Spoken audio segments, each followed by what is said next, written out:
Hai, selamat datang kembali di Ekspedisi Alam Lain. Masih bersama saya Kebo Marcuet.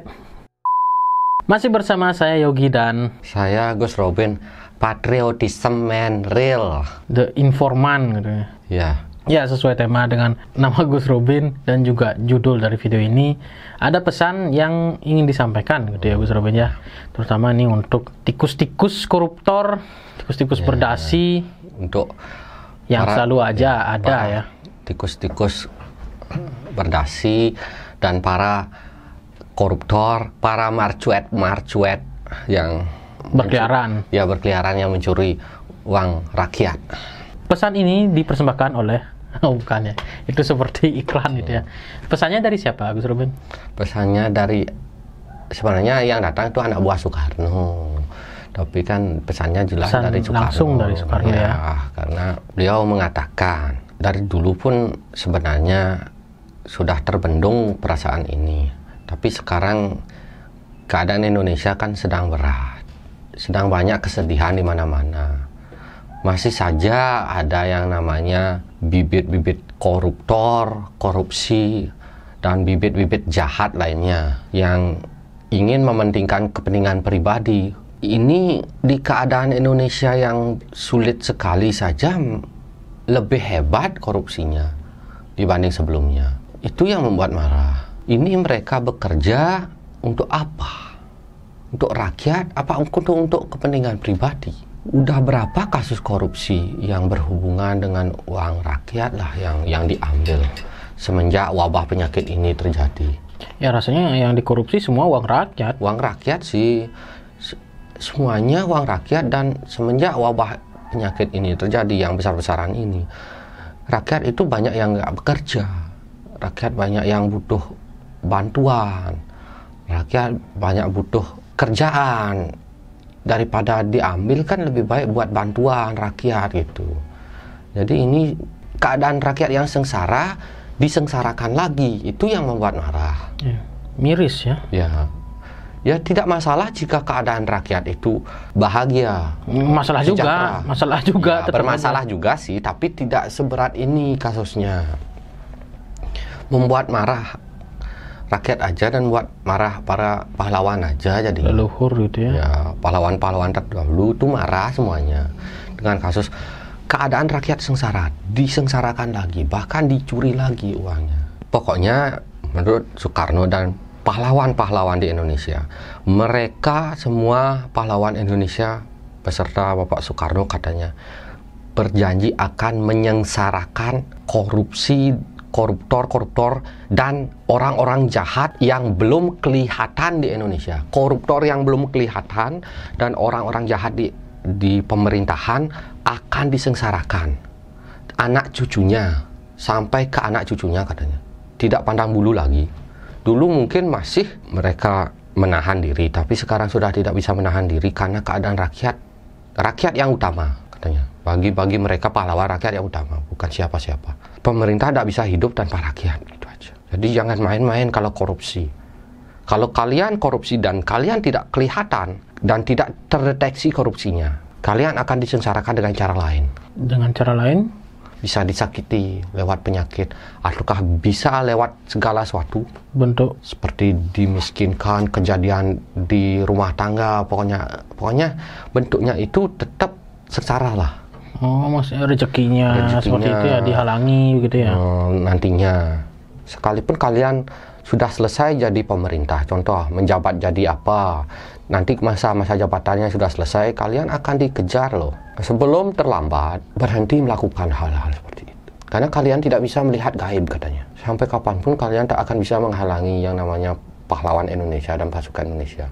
Sehebat apapun kodam kalian yang ada di samping kalian, sehebat apapun dukun yang akan melindungi kalian, kalian akan disapu katanya. Karena ini sudah finish, amarahnya benar-benar finish. Ya ini miris sih sebenarnya ya, karena ya memang tidak dinanya juga. Memang berita korupsi makin marah, apalagi di kondisi saat ini, dunia saat ini, Indonesia gitu ya, yang buruk saat ini, apalagi ada ya karena memang ada wabah gitu kan.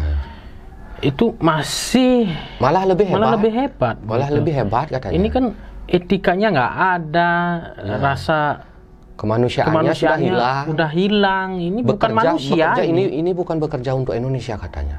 Saya yakin ini pertama kalinya pahlawan-pahlawan di Indonesia dan orang-orang yang suci di Indonesia dan termasuk Bapak Soekarno juga melihat sendiri kasus itu. Langsung melihat gitu. Secara langsung. Itu yang membuat marah sekali.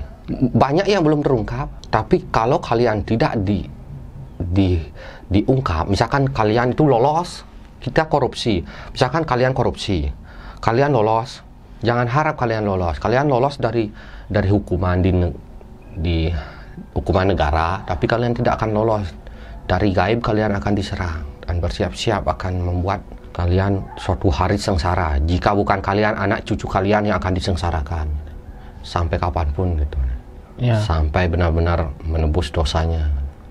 Karena keadaan Indonesia tuh rakyatnya sedang menderita, dibuat menderita lagi, dimalingin lagi.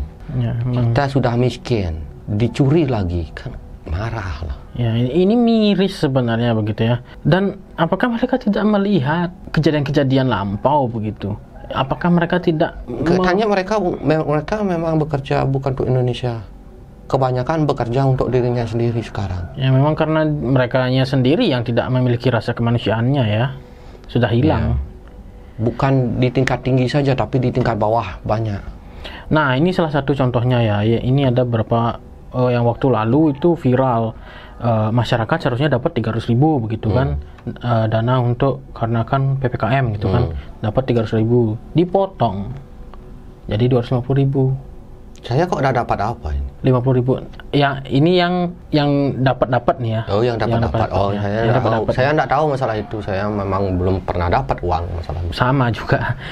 Yang dapat ini kan dapat 300.000, dipotong 50.000, gitu. Dapatnya 250.000 gitu. Ini yang tertangkap oleh Ibu Risma langsung gitu. Ibu Risma kan Menteri Sosial sekarang. Ya. Dipotong aja lidahnya itu, kelaminnya dipotong tangannya. Saya kesel banget.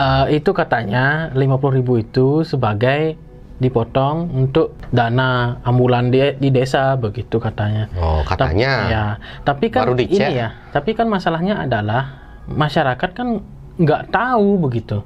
Nggak tahu kenapa kok dipotong begitu. Tiba-tiba aja dipotong katanya untuk ambulan. Itu kan sebenarnya dana untuk itu kan sudah ada. Sudah ada ya. Ya kan? Ini kok ngapain dipotong lagi? Ini kan memang korupsi jadinya. Dipergunakan memangnya untuk pribadi. Untuk masyarakat 300.000 ya 300.000 dikasih. Jadi ya ini kadang-kadang sebenarnya birokrasi ya terlalu diribet-ribetin. Itu yang motong pasti keturunan Kebo Marjuet itu ya. Saya yakin keturunan Kebo Marjuet itu kebo jahat ya. Sebenarnya birokrasi yang dibuat ruwet inilah jadi bibit sebenarnya, bibit korupsi, bibit marcuet ya. Ya, bibit marcuet di Indonesia ini. Kebo marcuet ya. Bibit marcuet dimusnahkan aja bibit marcuetnya. Itu ada di media sosial tuh. Saya kok miris liatnya ya. Udah sengsara, disengsarain lagi. Konyol. Saya semakin hari semakin kesal saja sama yang kayak gitu. Dan ini ya, sekarang kan makin mencuat ya, makin banyak, makin marak. Apakah mereka tidak menonton begitu ya? Yang sebelum-sebelumnya itu kan sudah terbukti. Satu, mereka dihukum secara nyata kan, di penjara kan, di penjara. Dua, mereka secara gaib pasti kan dihukum. Mereka saat mati pun juga yang akan dihukum. Yang sekarang jadi masalahnya, hukumannya itu tidak terlalu berat. Ya, itu masalahnya. Biar saya bongkar-bongkaran ya, hukumannya tidak terlalu berat. Coba dihukum, lidahnya dipotong, kelaminnya dipotong, jari-jari tangan dan kakinya dipotong, dibuang di tempat pembuangan atau disiksa, dipukul, diarak ke jalan raya, dipukulin oleh orang-orang di jalan raya. Ya, itu tepuk tangan saya. Hukumannya setimpal, diambil semua kekayaannya.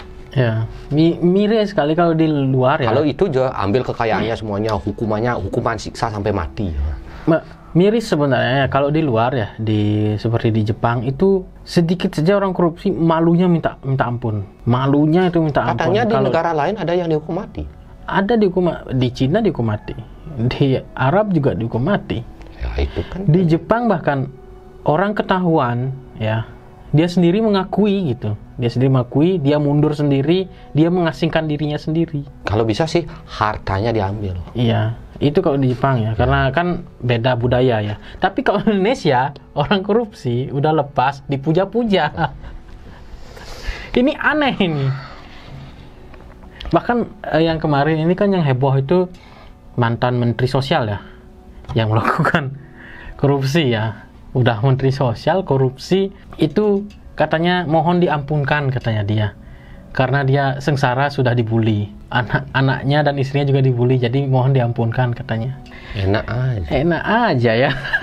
Udah korupsi banyak, bilang begitu, aduh. Coba yang korupsi diambil semua hartanya, habis itu hukum siksa aja, habis sampai mati, nggak kapok, siksa dianya aja. Ya masalah keluarganya ya dikasih tempat yang selayaknya saja. Ya. Dikasih rumah, dikasih berapa hartanya sedikit lah. Tapi lebih banyak Indonesia dapat jadinya. Ya kita cari untung gitu. Indonesia cari untung. Kebetulan marak korupsi, kita cari untung dari orang korupsi. Kita dapat uangnya. Lebih lagi. Ya kalau uangnya masih bentuk uang, kalau udah bentuknya kayak ya kalau nggak ada uangnya siksa aja sudah mati. Kalau barang dijual lagi kan harganya turun pasti. Ya, siksa aja biar sampai mati. Ya itulah mirisnya, terutama adalah hukumannya yang sepertinya kok ringan. Lebih ringan dari pencuri sandal ya. Pencuri singkong saya pernah. Pencuri singkong ya. Iya, ini kenyataan loh ya. Ini kenyataannya. Lebih rendah dari pencuri singkong. Kan jadi berpikirnya orang, ya mending korupsi dong, kan gitu jadinya. Coba hukumannya hebatin, pasti kapok.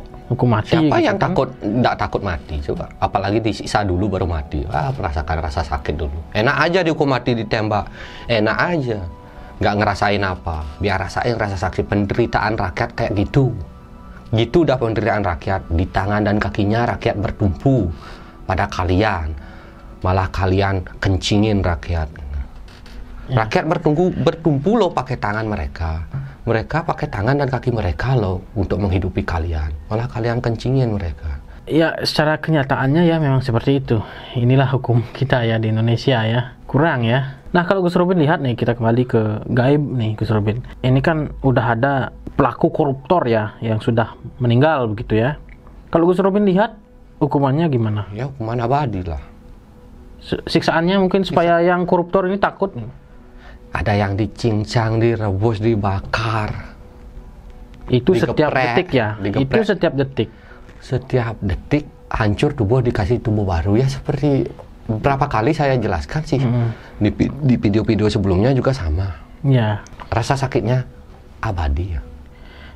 Mungkin ini yang mereka nggak takut dengan ini. Karena mereka nggak tahu. Mereka belum pernah ke akhirat. Karena akhirat ini tidak ada di dunia ini. Makanya mereka tidak tahu. Kecuali kita bisa jalan-jalan ke akhirat. Mereka tahu seperti apa itu akhirat. Dan sempat merasakan mungkin gitu ya. Baru mereka. Yang mereka takuti paling hukuman penjara.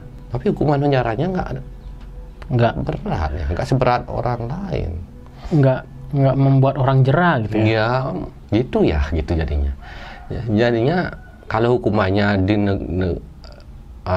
di hukuman di negara kita sadis untuk koruptor, semua rakyat pasti mendukung. Saya yakin 100% rakyat mendukung hukuman berat untuk koruptor. Jika salah bicara, boleh salahkan saya. Tapi kalau diwawancarai semua rakyat, pasti setuju. Ya. Jangan wawancari pemerintahnya, nggak setuju nanti. Rakyatnya langsung diwawancarai, suara rakyat. Ya. Makanya dengar-dengar dikit suara rakyat merintih di bawah banyak. Ya, jangan hanya suara 1, suara 2, suara rakyat juga di. Suara rakyat, dengerin ya. Kita pro rakyat, bukan pro pemerintah. Apalagi pro Evolution Soccer ya, PS ya, atau pro babi marcuet. Ya pokoknya semua orang-orang koruptor, orang-orang pemerintah yang jahat, menjahati dan mencuri uang rakyat, para maling-maling koruptor itu, manusia maling itu adalah keturunan Kebo Marcuet. Bukan. Tikus Marcuet. Ya, Kebo Marcuet ya juga boleh. Tikus. Karena mereka kan tikus. Ya. Yang jahat itu sih Kebo Marcuet. Lagi-lagi Kebo Marcuet dibawa-bawa. Oke, itu dia pesan-pesannya sudah tadi ya di awal juga tentang koruptor ini. Ada pesan dari Baginda Soekarno yang murka juga melihatnya. Siapapun murka, rakyat aja murka. Kalau bisa dihukum oleh rakyat, ya rakyat hukum. Hukuman rakyat aja dipakai. Ya, karena gimanain itu rancangan. Ya, karena kan kita tidak menutup-nutupi ya. Ini memang kenyataannya makin marak sekarang. Sekian tayangan kita kali ini. Jangan lupa di-share, subscribe, like, dan ditonton video-video kita yang lainnya. Jangan lupa juga menghidupkan lonceng teman-teman agar ketika ada video baru ada notifikasinya. Kami pamit undur diri. Saya Yogi. Saya Gus Robin. Patriotism man real. The Informant. Ya. Informant real. Itu hilang tuh, BTS hilang, Gus Robin Lover hilang semua, terus Gus Robin Krimpi hilang juga. Udah lama itu, yang baru-baru aja. Apa lupa mungkin Gus Robin? Kadang-kadang sih lupa, tapi udah lama, udah terlalu banyak yang baru sekarang, mode-mode baru. Supaya lebih fresh itu ya? Lebih fresh. Ya seperti gaya rambut saya lebih fresh nih.